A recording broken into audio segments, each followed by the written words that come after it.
Hello students, स्वागत है आप सभी का वोल्केनो आईएएस के डेली करंट अफेयर के डिस्कशन में। तो स्टूडेंट्स, आज का जो करंट अफेयर का जो डिस्कशन है उसे हम स्टार्ट करते हैं। सबसे पहले अगर हम बात करें हमारे पहले टॉपिक की, तो पहला टॉपिक है बेपोर उरु के बारे में। तो स्टूडेंट्स, सबसे पहले हमें पता होना चाहिए ये नाम क्या है, बेपोर उरु क्या है। तो सबसे पहले अगर हम इसकी इमेज को अगर हम देखें तो आप देखिए ये एक पानी का जहाज़ है जो यहाँ पे वुडन का बना होता है, लकड़ी का यहाँ पे बनाया जाता है और काफ़ी ज़्यादा इम्पोर्टेंट है। अभी प्रेजेंटली जो बेपोर उरु है, ये जो कतर के अंदर यहाँ फुटबॉल का जो वर्ल्ड कप होने वाला है वहाँ पे इसकी जो प्रेजेंस है वो देखने के लिए मिलेगी, इसी वजह से ये न्यूज़ के अंदर में था। तो सबसे पहले अगर हम बात करें बेपोर उरु की, तो उरु एक बेसिकली वुडन का जो लकड़ी है, लकड़ी का बना हुआ एक जहाज़ है जो बेसिकली मालाबार जो टीक है, जो मालाबार की जो लकड़ी है वहाँ का बनाया जाता है। और ये प्रोबली वर्ल्ड का सबसे बिगेस्ट हैंडीक्राफ्ट है। स्टूडेंट्स, हैंडीक्राफ्ट क्या होते हैं? जो बेसिकली हाथ के द्वारा बनाए जाते हैं। तो जो बेपोर उरु है ये कम्प्लीटली यहाँ पे जो आर्टिसंस होते हैं, जो आर्टिस्ट हैं, उन्हीं के द्वारा ये बनाया जाता है। बेपोर उरु प्योरली यहाँ पे लकड़ी का बना होता है, प्योरली वुड का बना होता है, without using any modern technique, और ट्रेडिशनल मेथड यहाँ पे यूज किया जाता है। उसके बाद में इस शिप को लॉन्च किया जाता है, कहाँ पे? वाटर के अंदर में। जो इसके कारपेंटर्स होते हैं वो इसको मैनुअली जॉइन करते हैं each piece of wood to build the large boat. Large जो नाव है उसको बनाने के लिए यहाँ पे मैनुअली वर्क किया जाता है, ये आपको पता होना चाहिए। बेसिकली बेपोर उरु को जो बनाया जाता है बेपोर के इलाके में, ये एक ओल्ड ट्रेडिशन है, वहाँ पे एक ओल्ड ट्रेडिशन है ये, that was establish since India began its maritime trade with Mesopotamia. तो मेसोपोटामिया के साथ में जैसे ही हमारा जो ट्रेड शुरू हुआ था उससे भी पहले बेपोर उरु है उसका कंस्ट्रक्शन किया जाता है और लकड़ी के थ्रू ही किया जाता है। कोई भी जो मॉडर्न टेक्नोलॉजी है उसका यहाँ पे यूज़ नहीं किया जाता है। बेपोर उरु बेसिकली एक टाउन है। बेपोर की अगर हम बात करें, बेपोर एक टाउन है जो लोकेटेड है bank of the Chaliyar river के ऊपर में, जो कोझिकोड का जो इलाका है वहाँ पे ये लोकेटेड है। और हमारा एंशियंट एक पोर्ट है जिसके थ्रू जो हमारे अरब कंट्रीज़ हैं उनके थ्रू इनका जो ट्रेड है वो उस समय में हुआ करता था, उसको ये शो करता है। ये हमने बेपोर उरु के बारे में देखा, उसका जो पिक्चर है उसके बारे में देखा। अगर हम बात करें इसके जो बनाने वाले जो आर्टिसंस हैं वो बेसिकली एक ट्राइब है, जो लोग उनको बोला जाता है तो खलासीज उनको बोला जाता है। खलासीज बेसिकली एक ट्रेडिशनल आर्टिसंस हैं जो उरु का वो बनाने के लिए, मैन्युफैक्चर करने के लिए रिस्पॉन्सिबल हैं। तो खलासीज बेसिकली यहाँ पे उरु को बनाते हैं। They are the one who launch these urus in the water, setting them ready to the travel. तो ट्रैवल के लिए रेडी करते हैं। अरब ट्रैवलर्स हैं जो स्पेशली एनॉर्मोड वो them are were among the first major patron of these vessels. इन वेसल्स के पहले पैट्रन हुआ करते थे क्योंकि ये ट्रेड के अंदर में काफ़ी ज़्यादा यूज़ की जाती थी। जो बेपोर उरु है, इट अगर हम बात करें इसके मैन्युफैक्चरिंग के टाइम की, तो स्टूडेंट्स यहाँ पे जो 4 साल का समय लगता है मिनिममली इसको कंस्ट्रक्ट करने में। अगर हम हमारे यूपीएससी के प्रिपरेशन की बात करें तो आप 1 एंड 2 ईयर अगर आप सीरियसली स्टडी करते हो तो आप काफ़ी ज़्यादा आप नॉलेज गेन करते हो, तो उससे भी ज़्यादा का समय लगता है, यहाँ पे 4 साल का समय लगता है। इसके अलावा स्टूडेंट जो 40 जो खलासीज हैं वो इस एक उरु को बनाते हैं।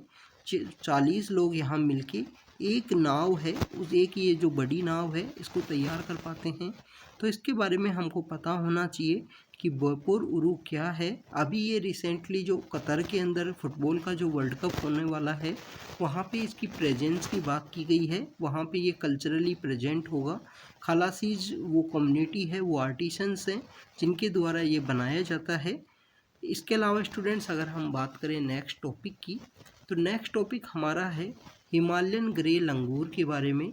स्टूडेंट्स, रिसेंटली स्टडी के अंदर में पता लगा है हिमालयन ग्रे लंगूर जो हैं बेसिकली ये फ्रूट्स एंड अगर हम बात करें जो पेड़ों की जो लीव्स होती हैं, ट्री लीव्स जो हैं, उन्हीं के ऊपर ये डिपेंडेंट होते हैं।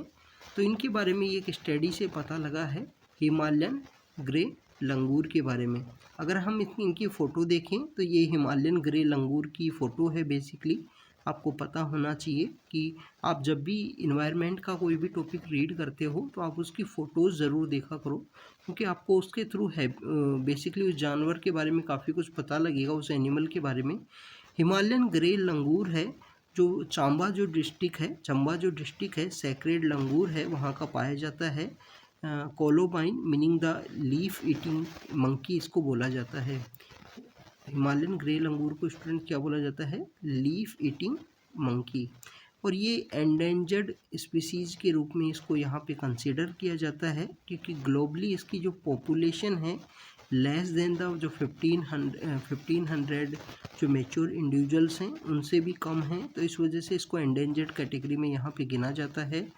दे इनहेबिट, अगर उनके एरियाज़ की बात करें, ये कहाँ पे पाए जाते हैं, तो मीन सी लेवल का जो अगर हाइट है वो 2200 से लेकर 4000 तक है, तो उसके बीच के वाले एरिया जो है 2200 से 4000 का जो एरिया है वहाँ पे पाए जाते हैं।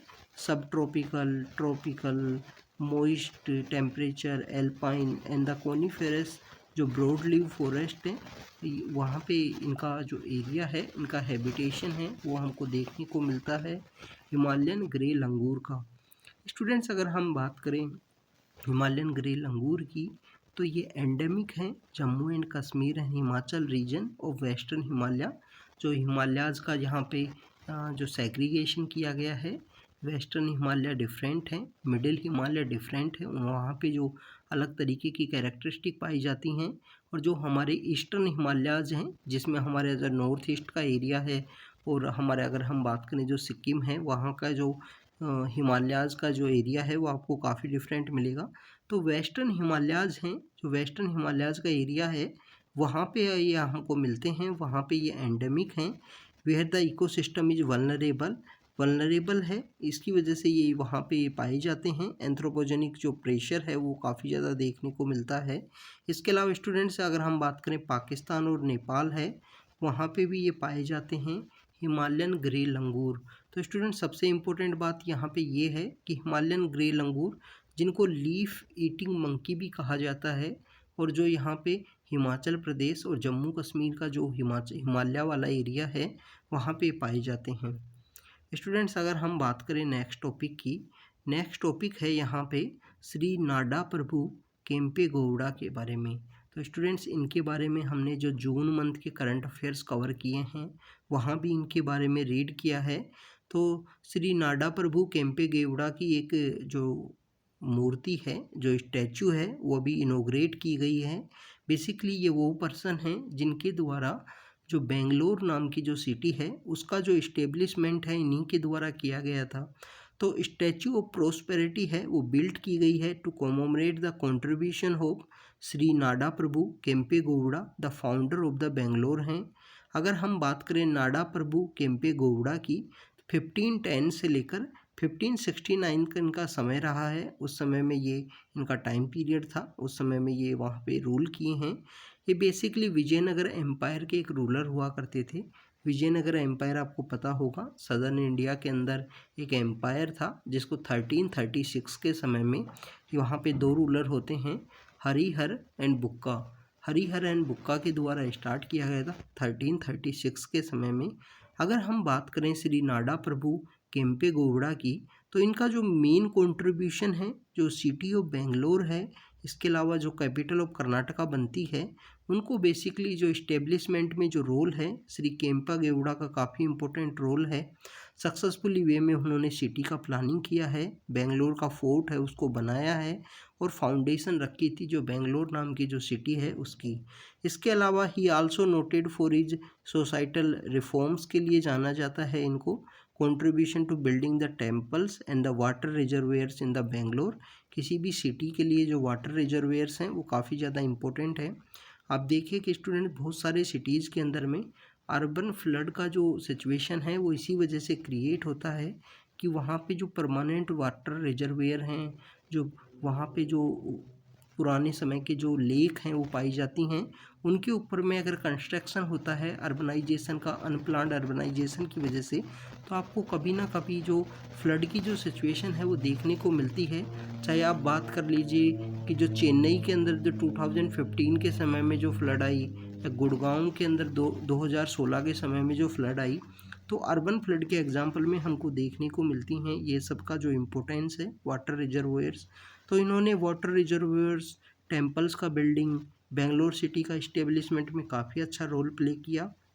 इसके अलावा स्टूडेंट्स अगर हम बात करें, इनका जो एक जो सोशल रिफॉर्म है, इन्होंने प्रोहिबिट किया custom of amputating the last 2 fingers and the left hand of the unmarried women during the Bandi Devaru. A important custom है मैसूर वोकालिंगास का, तो उस कस्टम को इन्होंने बैन किया, प्रोहिबिट किया। He was the pattern of the art and learning, art और learning की, आर्किटेक्चर लर्निंग जो हमारा उस सेक्टर से रिलेटेड थे। तो ये हैं श्री नाडा प्रभु केम्पे गौड़ा, काफ़ी इम्पोर्टेंट पर्सन हैं। इन्होंने जो बेंगलोर सिटी है उसका इस्टेब्लिशमेंट किया है, और स्टैचू ऑफ प्रोस्पेरिटी है वो यहाँ पे स्टार्ट की गई है, इन्हीं की जो मूर्ति बनाई गई है। तो आपसे ये क्वेश्चन पूछ लिया जाएगा कि आप देखिए कि स्टैचू ऑफ यूनिटी जो है वो कहाँ पे लोकेटेड है। स्टैचू ऑफ यूनिटी गुजरात के अंदर लोकेटेड है। तो स्टैचू ऑफ प्रोस्पेरिटी है वो कहाँ पे लोकेटेड है, ये आपसे कभी कभी ना कभी पूछ लिया जाएगा, तो इसके बारे में आपको पता होना चाहिए। अभी रिसेंटली समय में बहुत सारी जो स्टैचूज़ हैं उनका इस्टेब्लिशमेंट किया गया है, तो उनके बारे में भी आपको पता होना चाहिए। तो स्टूडेंट्स ये बेसिकली श्री नाडा प्रभु केम्पे गौड़ा के बारे में था। इसके अलावा हमने जो हिमालयन ग्रे लंगूर है, जिनको लीफ ईटिंग लंगूर भी कहा जाता है, लीफ ईटिंग मंकी भी कहा जाता है, उनके बारे में हमने देखा। खलासीज जो बेसिकली अगर हम बात करें कि जिनके द्वारा जो उरू है उसका कंस्ट्रक्शन किया जाता है, 4 साल का समय लगता है। 40 के आसपास जो खलासीज हैं जो इसमें जुड़ते हैं इस काम में। और हमने यहाँ पे देखा बेपोर उरू के बारे में, जिसका जो प्रेजेंस है जहाँ कतर के अंदर होने वाले वर्ल्ड कप के अंदर हमको देखने को मिलेगा। तो बेपोर उरू एक ट्रेडिशनल, एक यहाँ पे जो कनेक्टिविटी है उसको भी शो करता है। मिडिल ईस्ट कंट्री जो हमारा जो सदर्न इंडिया में जो मालाबार का जो रीजन है वहाँ के जो एरियाज़ हैं उनका कंटिन्यू कनेक्टिविटी है। तो स्टूडेंट्स ये आज का डेली करंट अफेयर के डिस्कशन के टॉपिक्स थे। इसी तरीके से हम आपसे रेगुलरली मिलते रहेंगे और भी नए टॉपिक्स के साथ में। तो thank you students, thank you very much.